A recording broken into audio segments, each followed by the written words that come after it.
India के all time great captains, world cup winning captains और दुनिया क्रिकेट के ऑल टाइम ग्रेट कैप्टन्स और वर्ल्ड कप विनिंग कैप्टन्स के करियर स्टैट्स कुछ इस तरह से हैं।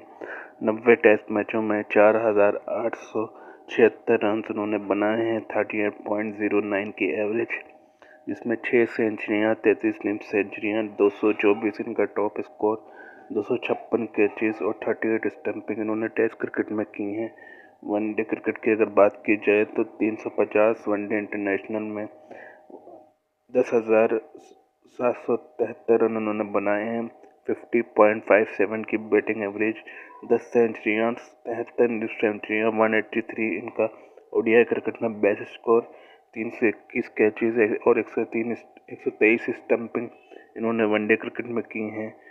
98 टी20 में उन्होंने 1,617 रन बनाए, 37.60 इनकी टी20 बैटिंग एवरेज, 250 और 56 इनका टॉप स्कोर है, जिसमें 57 कैचेस और 34 स्टंपिंग शामिल हैं। MS धोनी ने टी20 वर्ल्ड कप भी जीत रखा है, जो सबसे पहले खेला गया था 2007 में।